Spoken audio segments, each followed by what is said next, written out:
Good evening, everybody. Scott Stevens here with my twice a week show titled Another Perspective, where I get to occasionally venture away from some of the topics that have been kind of dear to me over the last 20 years or so, that 15 of those outside of media, and then prior to that in media, and you're kind of stuck to a narrative. You're absolutely confined and inside of a box of those things that you are assigned to speak of, even though in weather I did have pretty good latitude, but I still, once you become aware of, some of the things that are going on, you find also those limits that you're allowed to broach and speak of.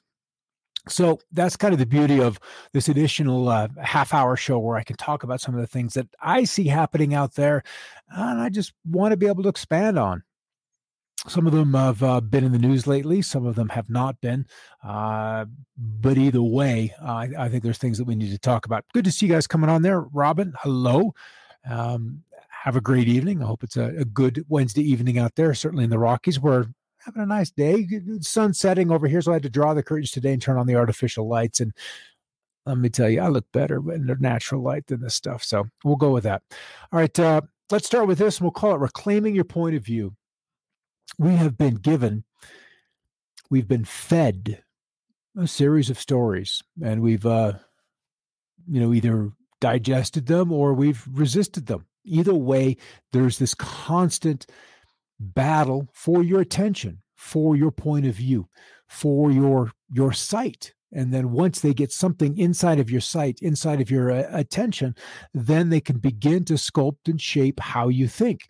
And this, in my eyes, is something that is important for us to begin to pull back. So we'll kind of talk about this, and then how we can, either gently or by the back of our head, as our parents would drag us around, bring us into a different point of view, a different perspective. So here's where we go. We're going to be kind of quick today. We'll start with this. And if you saw my show number 36 talking about news and propaganda, this just kind of is a throwback to that, to get you, some connecting into this, that there are 1,500 newspapers, 1,100 magazines, 9,000 radio stations, 1,500 TV stations, 2,400 publishers, owned by three corporations. Three corporations. That is where the media has now been concentrated to. We are truly at the apex, the top of the pyramid, where that little bitty, group of people owns and controls a lot of the discourse, a lot of the stories that are shared throughout this country. And as I said in that show, the media aims to be your mentor, your guiding light, your greatest intelligence, meaning they want to think for you, so you don't ask those questions that are difficult. Yet we are more than that. And we know that inside. Whether you know this or not, sooner or later, each and every one of us will have an experience so that we will come to realize that we are more than what we believe. We are more than what we know. That is a foundation for going through life, but yet we are more than that. And so let's step back and kind of gaze at what may be coming. Over the summer, we had the riots, we had the fires, we had that bit of chaos.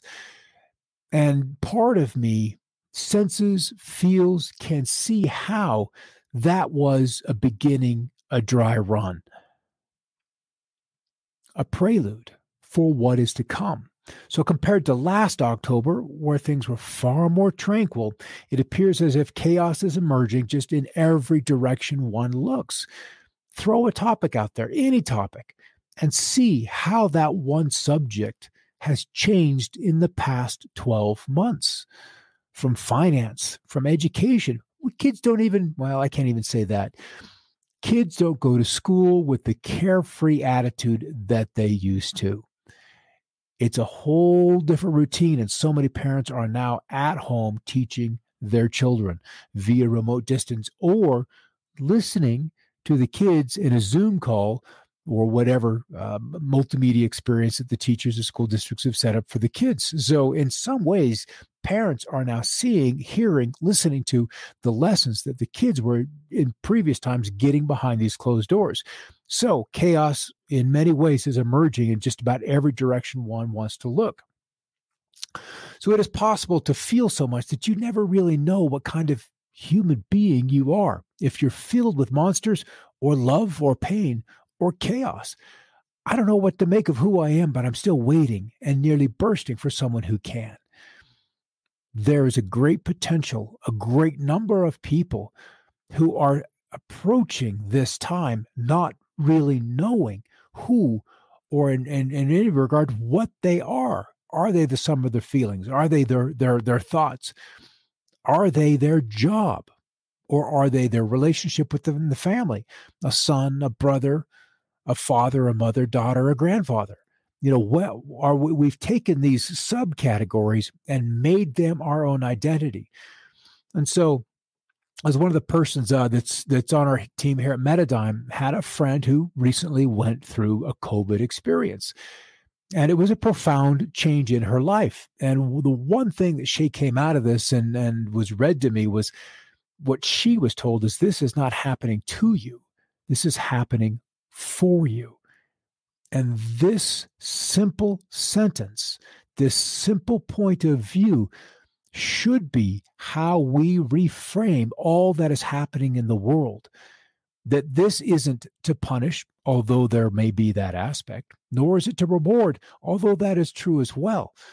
But it is to affect some form of transformation, some form of change. And if it is to change you, then it's going to change how you think. It's going to change how you view the world. It's going to change how you interact, first of all, within yourself, in your subjective, in your inner worlds, but then that ultimately will reflect outward into our outer relationships. These experiences are happening for us. And then there was a show last night that we happened to be watching. Very interesting show called Raised by Wolves, and it's on one of the streaming services. And as we got towards, over the past 2 weeks, been watching an episode every now and again. It is about an AI technology which is charged with raising a new colony of humans landing on another planet. And you've got these two, a mother and a father, both protectors of the children.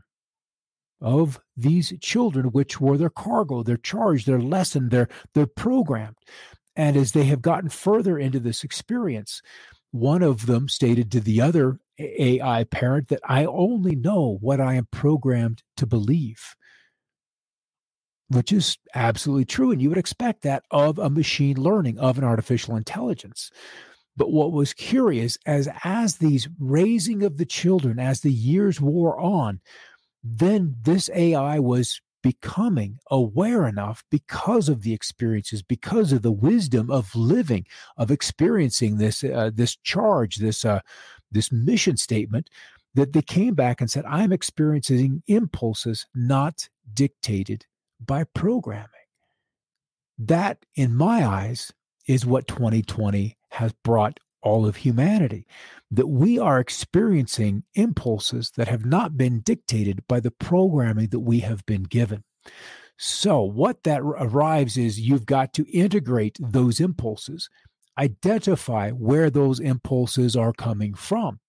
Is it from media that you're having a reaction to, or is it a reaction from a spouse or information from a spouse? And we're going to expand this into something called cognitive dissonance.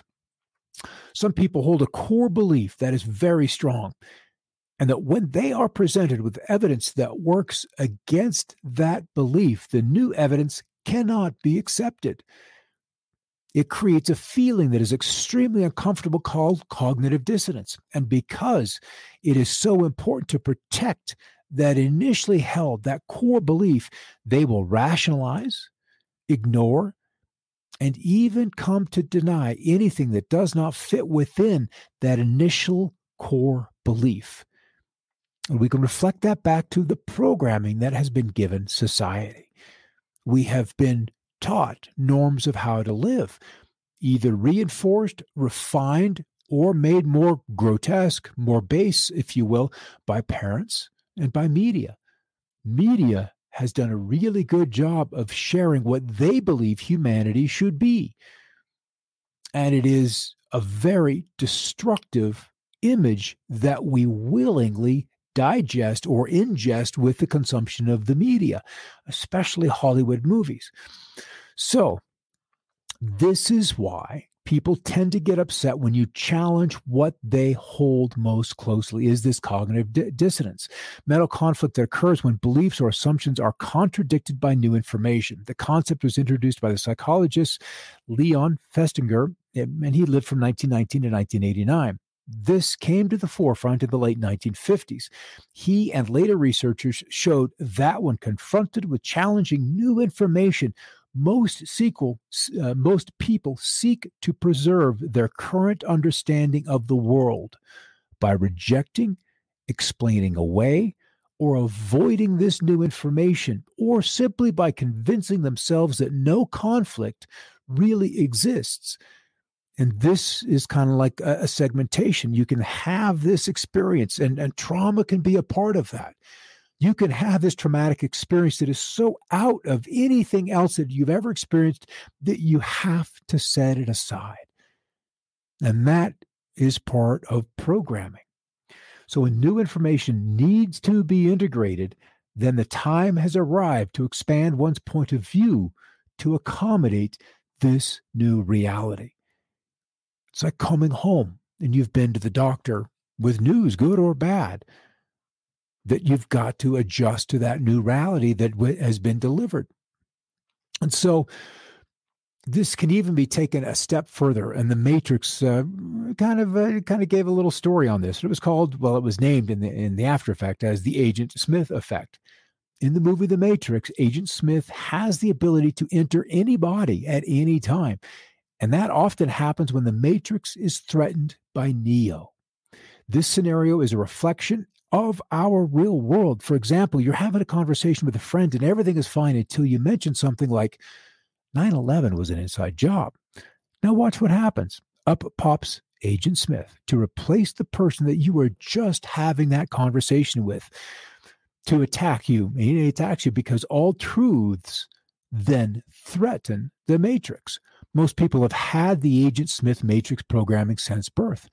How would we know otherwise? Unless you were raised in a place outside the Matrix. In one of these cultures where Western media, where the news system, the propaganda hadn't been saturated into our heads, eyes, ears, and nose since birth. So most people have had this programming since birth. These programmed people become the guardians of the Matrix, protectors of the code, the police of the mind control, and enforcers of indoctrination, which holds together the false concept of the reality, just like super glue. So, how do we integrate those things that we have seen this past year, those test runs, the bell in the distance, and then you're wondering, is that event drawing closer and closer, or is it receding? Or even more importantly, what is ringing that bell that I now hear? Is that commotion? Is that smoke in the distance? What is that is arriving? So next comes the reveal. And this is the beauty or the curse of Octobers. Now, life doesn't just happen to you, it happens for you. Back to the lesson from that COVID survivor. How far, and this poses a question on the grander picture of what is happening on Earth right now. How far are you allowed to go to fix the global problems? When does the cost of the cure become too great? This is what is happening behind the curtain. Fixing the problem of overconsumption, fixing the problem of pollution, fixing the problem of overpopulation. How do we fix those problems? And at what point is the cost of the cure become too great? Who gets to decide? Who gets to ride that fine, fine moral line between when is what is happening too much? Because anyone that is curious about these things can see and understand that we're not going back to October of last year. That's not going to happen. Even if a vaccine rolled out tomorrow, that's not going to happen. The promise may be there, and that might be just to lure us a little bit farther across the bridge. That bridge that has dynamite set on one side or the other. Either we get to the other side not knowing what the other side holds for us because we're shrouded in this fog of not knowing, this fog of war, this fog of chaos. We can't see what's over there, so we have to trust those that have been programming us all of our lives, or not. Order out of chaos. Is it possible to view the unfolding events from the higher perspective, or must we only view them from ground level? So, if we look at this, an old Middle Ages kind of art, and up above there has to be this deity, this power, this awareness that knows all, that has its own outcome, its own plan, its desire to see progress, to desire to see evolution, desire to see us home, versus just seeing what the senses can reveal to us, what the eyes can see, what the ears hear, and then using our own mental and intelligence capabilities, or not using them in the case of cognitive dissonance. Which viewpoint can we assume? Is it even possible to imagine, to place ourselves above and to see that maybe all of this chaos is an opportunity for humanity to break free or to be enslaved? And what would be then the dividing line to separate the outcomes from these two potentials? And maybe if we're dealing with timelines and different realities, maybe there are many, many potentials that will all come together or be fractured from this experience that we are all headed through. So I had to look at luck. Luck is what happens when preparation meets opportunity. So if we look at this from the magician behind the curtain that no one shall see just yet, the chaos they believe they are prepared to manage, to take us across that bridge to whatever resides on the other side. Are we willing to go there, not knowing? So what is luck but an opportunity? An opportunity for those that pull the strings and know that there are those that do pull these strings on this planet that we may never know their names. It's possible, I suppose, that we couldn't even pronounce their names if we're dealing with a dimensional issue. What is luck? Luck is but an opportunity for those that pull the strings and for others to cut those ties that have bound us. But then I've got to ask the question, can you even see the strings? And if you can't see the strings, then you won't know where to cut. You won't know what has you tied up, what has you bound. What is holding you to them? What is holding you to their outcome? Can we see that? I know we can feel it, but will we recognize it when it's finally revealed? Everything we've experienced up until now, up until this, what are we, October 8th, 7th right now, is but a rehearsal for what is to come. All the experience about COVID, that has been a huge learning lesson. A huge learning experience for all of us. I don't care where you are in the system, whether you're in the medical, law enforcement, education, it doesn't matter. We have learned a lot by this experience about each other, but also about the system in which we live. Lockdowns. Interesting how there are some nations which are aggressively locking down and not even allowing some people even more than 2, 3, 5 kilometers specifically beyond their residence. And this without an outbreak in place. We've played with universal basic income, where we become almost true wardens of the state and dependent on this money, on this magic money theory. This modern monetary theory is what it is, MMT. And we've lost our ability to gather, to talk amongst each other, to organize, to share our skills and our ideas and our concepts of what we can become as human beings with each other. That can only be done across a digital medium.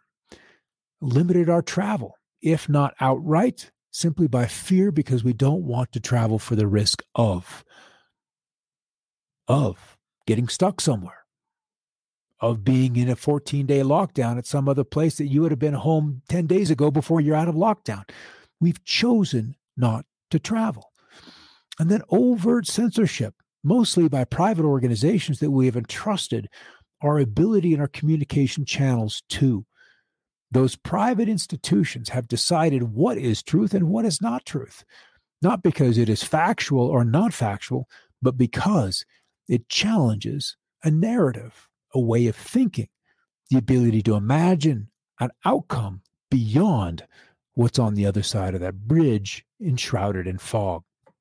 The suspension of rights, what might likely be the right to protect your body from invasive procedures, the right to travel, the right to talk, many, many rights. And some of those I don't think we've begun to see this full suspension of just yet. The NDAA, the National Defense Authorization Act, and ownership of private assets.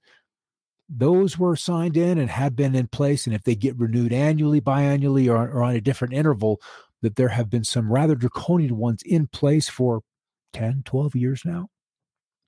And I think the bigger reveal, the one that intrigues me, but then may also cause the greatest amount of cognitive dissonance amongst the larger population, is simply the reveal of who pulls the strings. It's something that innately we have all wanted to know. Some have just surrendered it to a higher power. Others can't see beyond what the television shows us, those pictures, those politicians on the screen. But we all know that's not the be-all, end-all of the power structure of this planet. It goes much deeper, much, much deeper. First, they came for the socialists, and I didn't speak out because I wasn't a socialist. Then they came for the trade unionists, and I didn't speak out because I wasn't a trade unionist. Then they came for the Jews, and I didn't speak out because I was not a Jew. Then they came for me, and there was no one left to speak for me. Together, looking out for each one of us because they want us divided. And a house divided, as we have been told for generations, cannot survive. A house divided will fall. And sometimes when things are falling apart, they may actually be falling into place. And this comes back to opportunity. And luck favors those prepared. A part of this process, this exercise of COVID, this exercise of 2020, this exercise of what will likely be a financial reset, because we can't go back to the way it was. The system won't sustain it. It can't support what has been created inside this system. So that is another one of the big, big financial resets that is happening, is the financial one. And that may be the ultimate reason why COVID being the dry run. What will the people accept? The people in the UK accepting a different set of restrictions than the French or the Belgians or the Swedes or the Germans or the Egyptians, the Saudis, the Mexicans and the Americans. All of us, every culture has its limit. And that limit has to be found before you need to restrict the people, so you can restrict them inside of what they'll accept, and then they'll willingly cross that bridge to that foggy destination on the other side. So it's about our attitude. Could the circumstances surrounding us now be a result of concepts that we've held about each other? And this, in my eyes, goes to the division that we have allowed to be fostered between us. Because the last thing the powers that be want is us united. They thrive on dissension. They thrive on anger. They thrive on us in fear. But united, imagining a future out of their hands scares the crap out of them. And what concept of ourselves have we already surrendered to the media and the narrative? So the Constitution was just a concept, an ideal, when the overreach of the royals 250 years ago became too much. and the brightest minds, even though they may not have got along to get this done. And I know Americans, we have far, far more in common, even though we may disagree on points of information, points of view. But in time, as this scenario completely plays itself out, we will realize that the power was in our hands all along, from beginning to end, that we can cut the strings, that we can regain our freedom, issue our own money, and create our own legal system outside of their reach, leaving admiralty law and going back to common law, going to digital currencies, teaching our children outside of that system. There are ways to make the forefathers, the founding of this nation, their dreams, to make it real once again. The Constitution is not a document for the government to restrain the people. It is an instrument for the people to restrain the government. And with the Constitution even in place, it's gotten to the point that there are so many other laws which reach right around that Constitution, limiting every single aspect of our life with something as simple as a license. A license. The things that you have to have a license for, the simple going out and getting a meal, fishing. And there's so many things that we have to have licenses for that we didn't when the forefathers founded this country. It is always better to have no ideas than false ones, to believe nothing than to believe what is wrong. This might take a little bit of time. And a lot of us will realize that as we have gone through our lives and even looking at the world around us today, that there are things that we have accepted as being true which are not. And we will all be faced with points where cognitive dissonance, where opportunities to enlarge our point of view, to incorporate the greater vision of what's actually happening into our worldview so that we can, from that point onward, make correct decisions, make accurate decisions that are better for generations to come, rather than just satisfying an immediate need.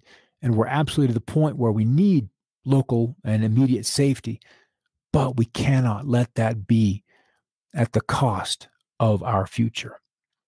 I'm just saying God has a perfect plan for us, and he never does it all at once, just step by step, because he wants to teach us to walk by faith than by sight. Because as we saw earlier, from the bottom down here at the bottom, we have a very, very difficult time seeing all the moving parts, seeing all of the aspects of what is happening play themselves out for the betterment of all involved. It might and probably will be painful for some. I think that's just kind of a given. But all change comes from actively seeing an expanded point of view, and as does all tolerance, understanding, and compassion. Because I think the powers that be, the greater powers that be, enjoys watching us evolve. Outside of that, what would be the point of creation, if not to then come into our own and evolve to the point where we can mirror and become that aspect of the Creator itself? And that's the beauty of, I think, the opportunity. I know the opportunity that we're about to walk into as we wind up or head headlong into this month of October. That these great, great challenges that lie just ahead of us that are going to require a lot of work will require us to incorporate the biggest point of view that we can possibly muster. I've got two other shows specifically here on Metadime. Coffee Break Show with Vicky Helm. Runs Monday through Friday at 11 Mountain. Unlocked with Tracy Wilson, dealing with businesses and integrating some of those processes is her stint in Unlocked. And that also at this time at 6 o'clock Mountain. And then, of course, my show Monday and Wednesdays. Yes, good to see you guys over on here. Do this. That's the best attitude to have. Some divine power has the perfect plan. And we just have to walk through it, Rob. And this is our challenge, knowing that what is coming may not be easy, but it is the best thing for us to end this. End it temporarily, end it permanently. I don't know that we get 1,000 years of bliss like that have been promised by some, but it's going to be a challenge. Yeah, greetings from the UK. Good to see you on there. The UK, you guys, you're having a fascinating fall as it's unfolding over there, as is Australia. All right, I'll catch you next Monday with another perspective. In the meanwhile, we'll anticipate the arrival of Hurricane Delta ashore in Louisiana at some point Friday. All right, have a great night, everybody, and thanks for stopping by. In the meantime, keep looking up.